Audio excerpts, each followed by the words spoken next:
Next हम move करते हैं, हमारे पास जैसे हमने बात की है कि हमारे पास जो है वो जो वायरलेस लैन है, ये विदाउट वायर जो है वो कम्युनिकेशन को सपोर्ट करता है। वायरलेस लैन में हमारे पास इसके डिफरेंट स्टैंडर्ड्स हैं जो काफ़ी पॉपुलर स्टैंडर्ड्स हैं। उसमें IEEE 802.11b है हमारे पास।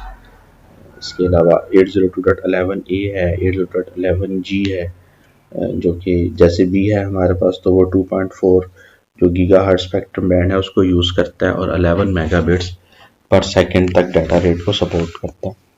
और इसी तरह जो ए है हमारे पास वो 5 गीगाहर्ट्ज़ को यूज़ करता है और वो अप टू 54 मेगाबिट्स पर सेकंड उसका डाटा रेट है। और इसी तरह जो जी है ये मोस्टली हमारे पास जो लैपटॉप हैं, हमारे मोबाइल डिवाइसेस हैं, उनके अंदर ये स्टैंडर्ड्स डिप्लॉयड हैं और हम इनको यूज़ कर रहे हैं। तो जो हमारे पास 802.11g है ये भी 2.4 गीगाहर्ट्ज़ को यूज़ कर रहा है और ये भी 54 मेगाबिट्स पर सेकंड तक हमें सपोर्ट करता है। रिसेंट भी हमारे पास स्टैंडर्ड हैं, IEEE 802.11e है, हमारे पास IEEE 802.11n है। इसके अलावा भी हमारे पास जो है वो अभी हाई डाटा रेट को सपोर्ट करते हैं जो स्टैंडर्ड, वो भी रिसेंटली एग्जिस्ट करते हैं। तो ये एक बेसिक अंडरस्टैंडिंग है हमें पहले कि वायरलेस लैन कैसे हमारे पास जो है वो काम करता है। लेटर ऑन हम इन स्टैंडर्ड्स के बारे में भी जब आप फर्दर जो है वो सेकेंड सेमेस्टर में जाके जो स्पेशलाइज्ड कोर्सेज हैं तो उनके अंदर इनके बारे में डिटेल में बात की जा रही है।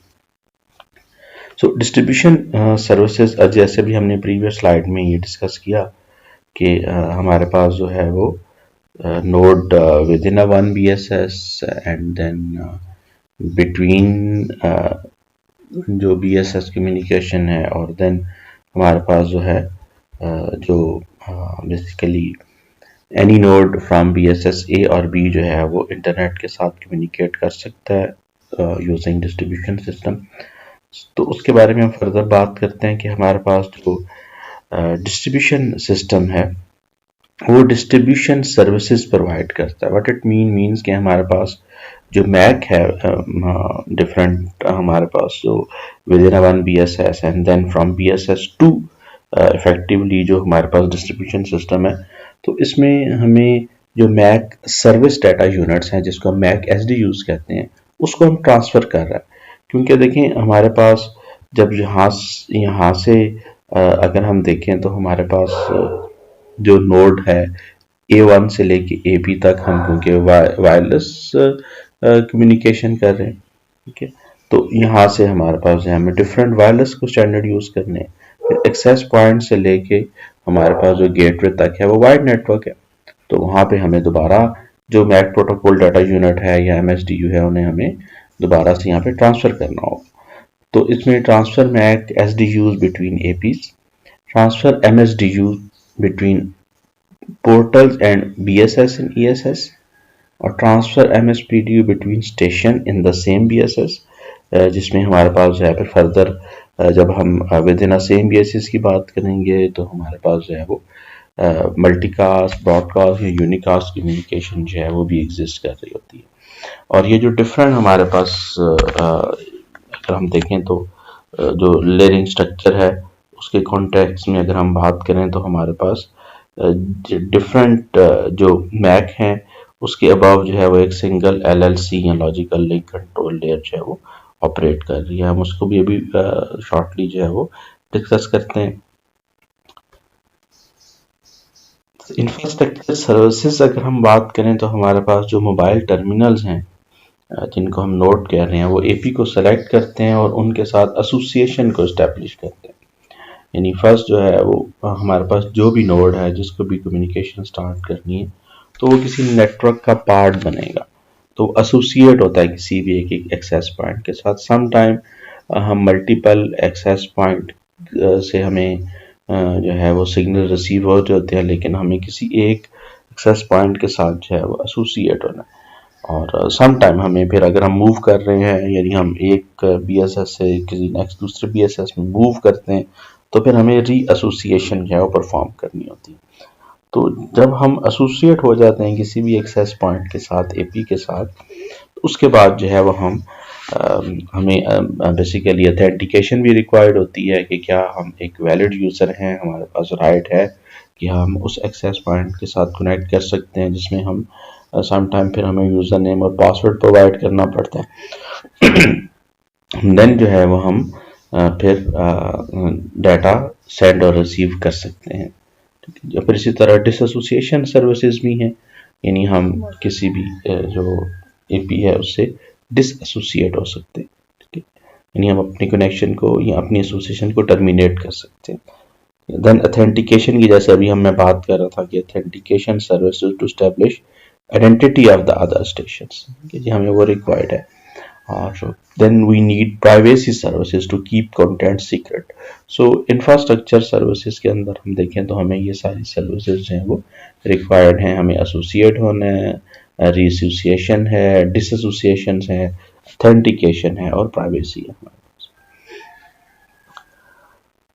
So this slide is very important. यहाँ पे अगर हम देखें तो there are lot of things to discuss, ठीक है जी। हमने जो है वो स्टार्ट ऑफ कोर्स जो है वो बात की थी कि हमारे पास जो है वो हम लेयरिंग मॉडल फॉलो करते हैं और हम लेयरिंग स्ट्रक्चर को क्यों फॉलो कर रहे हैं, उसकी में भी हमने जो है वो डिटेल में डिबेट की थी।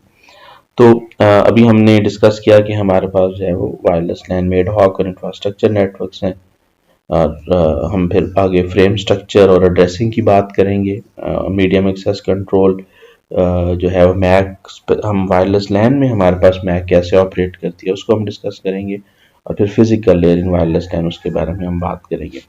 तो यहाँ पे अगर हम देखें हमारे पास जो है वो अबव ट्रांसपोर्ट लेयर जो है वो एप्लीकेशन लेयर एग्जिस्ट करती है, हमारे पास फिर ट्रांसपोर्ट है। ट्रांसपोर्ट में टीसीपी यूडीपी जो है ये दो काफ़ी वेल नोन प्रोटोकॉल्स हैं। We have few other transport layer protocol as well, लेकिन टीसीपी यूडीपी है जो हमारे पास वो ज़्यादा इन प्रोटोकॉल को यूज़ किया जाता है। Then we have a network layer, और देन हमारे पास जो है वो बेसिकली डाटा लिंक और फिजिकल लेयर जो है ये दो लेयर्स हैं। अब ये जो पार्ट है ये बेसिकली फिजिकल और डाटा लिंक लेयर जो है वो दोनों को यहाँ पे कंबाइंड डिस्कस किया हुआ है। वी हैव अ डिफरेंट, अगर हम थोड़ा सा यहाँ से देख लें तो हमारे पास ओवर 802 ओवरव्यू एंड आर्किटेक्चर, 801 जो है वो मैनेजमेंट, जो कि हमारे पास फिजिकल और मैक लेयर पे हमारे पास फिजिकल मैक और डाटा लिंक लेयर पे मैनेजमेंट है, उसके बारे में यानी ऑपरेट होता है। यहाँ पे हमें जो यहाँ पे 802.3 है जिसको हमने स्टैंडर्ड जो वाइड लोकल एरिया नेटवर्क्स है जिसको हम ईथरनेट स्टैंडर्ड भी कहते हैं, हमने डिस्कस किया था। इसमें हमारे पास 802.3 फिजिकल लेयर यूज करते हैं हम। फिर हमारे पास टोकन बस, इसके बारे में भी हमने ब्रीफली बात की थी। टोकन रिंग भी है, हमने इसको डिस्कस तो नहीं किया, बट आप जो है वो इसको थोड़ा सा ब्रीफली देख सकते हैं। तो उसके क्रॉसपोंडिंग हमारे पास जो है वो फिजिकल लेयर एग्जिस्ट करती है। फिर 802 हमारे पास जो है वो 6 स्टैंडर्ड है जो मेट्रोपॉलिटन नेटवर्क्स है, उसकी फिजिकल लेयर है। यहाँ पे बेसिक अभी हमारा पॉइंट ऑफ डिस्कशन जो है वो 802.11 हमारे पास है मैक, जिसको हम CSMA CA कहते हैं, carrier sensing multiple access with collision avoidance. तो इसमें हमारे पास डिफरेंट किस्म की फिजिकल लेयर्स जो हैं वो एग्जिस्ट करती हैं। हम इसको डिस्कस करेंगे कि हमारे पास हम 802.11 मैक के साथ frequency hopping, spread spectrum, direct sequence spectrum और ऑर्थोगोनल फ्रीक्वेंसी डिवीजन मल्टीप्लेक्सिंग हम यूज कर सकते हैं।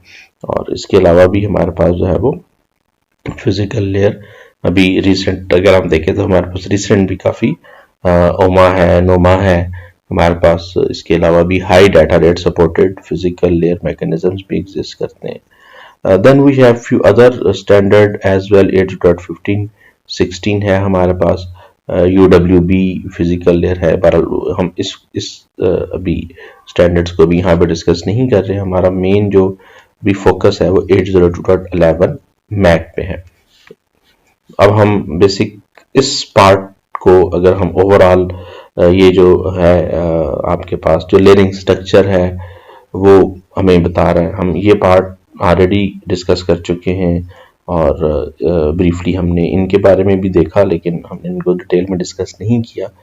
तो हम अभी हमारा फोकस जो है ये 802.MAC है।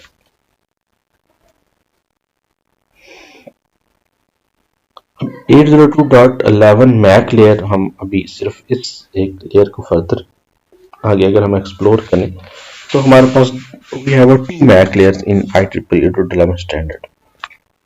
इसमें एक है डिस्ट्रीब्यूटेड कोऑर्डिनेशन फंक्शन, जिसको हम DCF कहते हैं, जो कि सिमिलर टू CSM में CA जो है वो हमारे पास विद फ्यू मॉडिफिकेशन जो है वो सिमिलर टू CSM में CA टेक्निक है।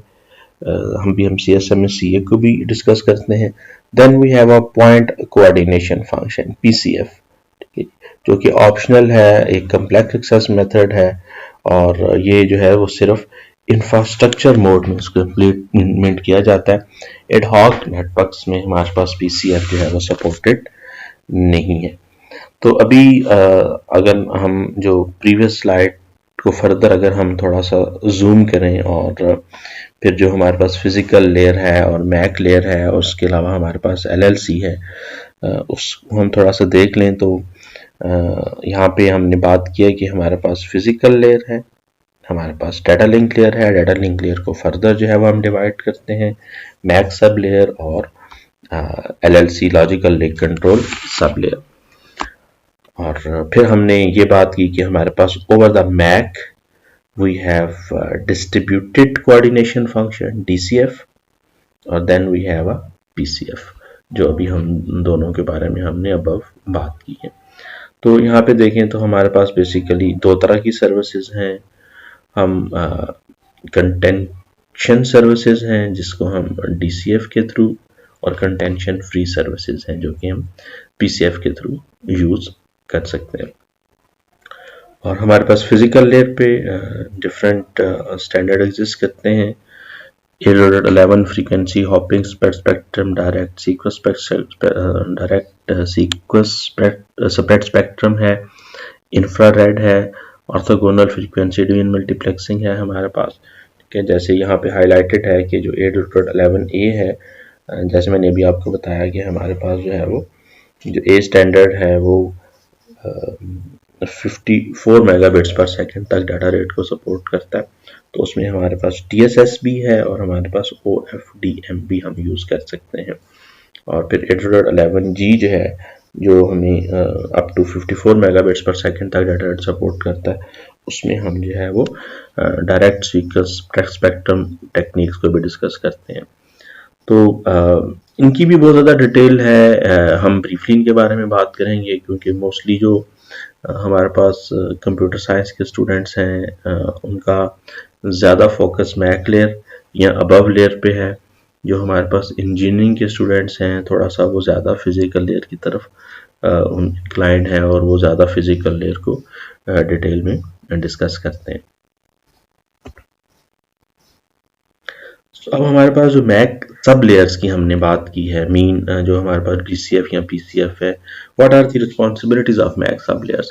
चैनल एक्सेस, हमें जब भी डाटा को ट्रांसमिट करना है तो हमें पहले चैनल को एक्सेस करना है। इसके अलावा हमारे पास प्रोटोकॉल डाटा यूनिट एड्रेसिंग है, यानी हमें वी नीड टू नो कि हमारे पास किस नोड ने डाटा सेंड किया है, डेस्टिनेशन एड्रेस कौन सा होगा, either within a one BSS communication है, from one BSS to another BSS communication है। तो उसमें हम डिफरेंट टाइप ऑफ एड्रेसिंग जो है वो यूज़ कर रहे होते हैं। Formatting, error checking, fragmentation and reassembly, हमने इस कोर्स में फ्रेगमेंटेशन और रीअसेंबली की भी बात की थी कि हम जो हमारे पास बिगर साइज ऑफ डाटा है उसको हम फ्रेगमेंट में डिवाइड करते हैं और रिसीवर पे जाके हम उसको दोबारा असेंबल कर रहे होते हैं। सो इसके अलावा हमारे पास जो है जो सिक्योरिटी सर्विसेज हैं, अथेंटिकेशन और प्राइवेसी, फिर मैक मैनेजमेंट जो सर्विसेज हैं जिसमें रोमिंग, अगर हम यहाँ पे देखें तो हमने ये बात की थी कि हमारे पास मैनेजमेंट सर्विसेज है। 802.1 जो है हमारे पास स्टैंडर्ड, जो कि एज अ मैनेजमेंट के तौर पे हम यूज़ कर रहे हैं, तो वो रोमिंग को सपोर्ट करता है। यानी आप जब किसी एक BSS से मूव करेंगे दूसरे BSS में तो उस वक्त जो है वो हमारे पास we need some management mechanism, authentication को कैसे इंश्योर किया जाएगा, ठीक है जी, और जो आपकी कम्युनिकेशन है उसको किस तरह हम आगे फर्दर कंटिन्यू करेंगे। Then we have some power management services as well. तो यानी जब नोड डाटा ट्रांसमिट नहीं कर रहा तो वो अपने रेडियो को ऑफ कर लेगा, या अगर उसका रेडियो ऑफ है और उसके लिए अगर कोई डाटा आता है तो उसमें किस तरह हमारे पास जो है वो हम कम्युनिकेशंस को इंश्योर कर सकते हैं। इस तरह की बहुत सारी हमारे पास सर्विसेज हैं जो कि पावर मैनेजमेंट में हम इंक्लूड करते हैं।